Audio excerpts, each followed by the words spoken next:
अस्सलाम वालेकुम, welcome.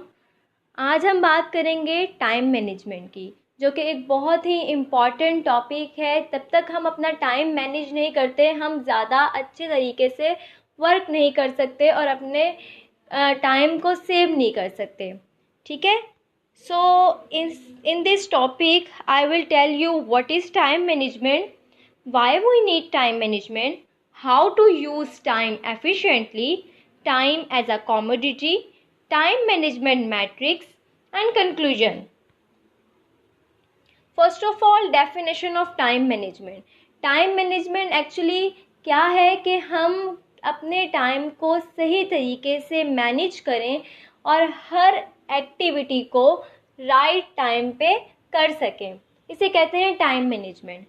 Time management refers to managing time effectively so that right time is allocated to the right activity. Another definition is time management is the process of organizing and planning how to divide your time between specific activities. अब हम देखेंगे importance of time management कि time management क्यों ज़रूरी है। Time management के ज़रिए हम अपना टाइम सेव कर सकते हैं, कम वक्त में ज़्यादा काम कर सकते हैं अगर हम अपने प्लानिंग के हिसाब से चलें, टाइम टेबल बना के चलें। ठीक है। Second one, to reduce stress. हमें स्ट्रेस नहीं होगा, हमारा जो हर काम है वो मैनेज हुआ होगा, हमें टेंशन नहीं होगी कि मुझे ये काम भी करना है, मेरा बहुत ज़्यादा काम रहता है। नो, इस तरह की टेंशन्स को हम रिड्यूस कर सकते हैं टाइम मैनेजमेंट के ज़रिए। टू फंक्शन इफ़ेक्टिवली, अगर आप अपने काम को मैनेज करके प्लानिंग से चलते हैं तो आप ज़्यादा अच्छा काम कर सकते हैं बनिस्बत इसके कि आप बस ऐसे ही रैंडमली काम किए जा रहे हैं। To increase work output, to have more control over responsibilities. These are the importance of time management. How to use time effectively. सबसे पहले हमें इफ़ेक्टिव प्लानिंग करनी होगी, शेड्यूलिंग करनी होगी, then right environment to work, फिर setting deadlines, avoid multitasking, spending the right time on the right activity. सबसे पहले हम बात करेंगे इफ़ेक्टिव प्लानिंग की। इफ़ेक्टिव प्लानिंग में हमारे पास क्या क्या इंक्लूड होता है कि सबसे पहले हम गोल्स बनाएं कि हमारे जो टास्क हैं, गोल्स मतलब टास्क, कि हमें करना क्या क्या है। ठीक है, जब हमारे पास पता लग जाएगा कि हमारे ये टास्क हैं आज के, आप वीकली टाइम मैनेजमेंट भी कर सकते हैं, डेली बेस पे भी टाइम मैनेजमेंट कर सकते हैं। ओके, तो आप सबसे पहले गोल्स बनाएंगे, जिस तरह की भी आप टाइम मैनेजमेंट अपनी कर रहे हैं, वीकली, ईयरली और डेली, तो आप देखेंगे कि मुझे आज करना क्या क्या है, गोल्स बना लिए। फिर अपने टास्क को प्रायोरिटाइज करेंगे कि मुझे इनमें से इम्पॉर्टेंट टास्क कौन से हैं मेरे लिए। ठीक है, then set a time limit to complete a task. फिर आप देखेंगे इस काम के लिए कितना वक्त दरकार है, इस काम के लिए कितना वक्त दरकार है, हर काम के आगे आप उसका टाइम लिख दें कि मैक्सिमम इतना टाइम लगेगा इसमें। Take a break between two task. ठीक है, ब्रेक बहुत इंपॉर्टेंट है। Organise yourself, then remove non essential task, जो इम्पॉर्टेंट नहीं है उनको रिमूव कर दें, हमें फजूल काम करने की ज़रूरत है ही नहीं ना। Plan ahead. Then scheduling. Scheduling is about plugging your task into the time allotted in your work day. Scheduling each step on your calendar preserves some contingency time to deal with unexpected tasks, minimize stress by avoiding overcommitment by yourself and others. ठीक है, scheduling में हमने क्या करना है कि जो हमने टास्क बनाए हैं, प्लानिंग की है, उसको हमने शेड्यूल करना है कि कौन सा काम पहले करना है, कौन सा काम बाद में करना है, कितने टाइम में ये वाला काम, पूरे डे का शेड्यूल बना लेना है। और इसमें हमें क्या करना है, उसमें हमें गैप्स भी रखते हैं क्योंकि ज़रूरी नहीं है हम जो प्लान कर रहे हैं वही टास्क है, अनएक्सपेक्टेड टास्क भी आ सकते हैं हमारे पास, तो हमें उनके लिए भी अपने जो शेड्यूल है उसमें जगह रखनी है। ठीक है। सेकंड, हमें क्या करना है, हमें ओवर कमिटमेंट नहीं रहना अपने आप से। फॉर एग्ज़ाम्पल, कोई 5 पीरियड्स का टास्क है और हम कहें नहीं जी नहीं, मैं तो 2 घंटे में इसे पूरा कर लूँगी। No, this is over commitment. अगर आपको लगता है कि ये 5 मिनट में ही कंप्लीट होगा तो आपको फन्ने खा बनने की ज़रूरत नहीं है, आप उसे 5 मिनट में ही अपने शेड्यूल में रखें। और दूसरों से ओवर कमिटमेंट क्या है कि हम इस तरह करते हैं अक्सर कि मैं तुम्हारा ये काम भी कर दूँगी, तुम्हारा ये काम भी कर दूँगी, लेकिन बाद में क्या होता है कि हम नहीं कर पाते। तो दिस इज़ रॉन्ग। नेक्स्ट आता है create the right environment to work.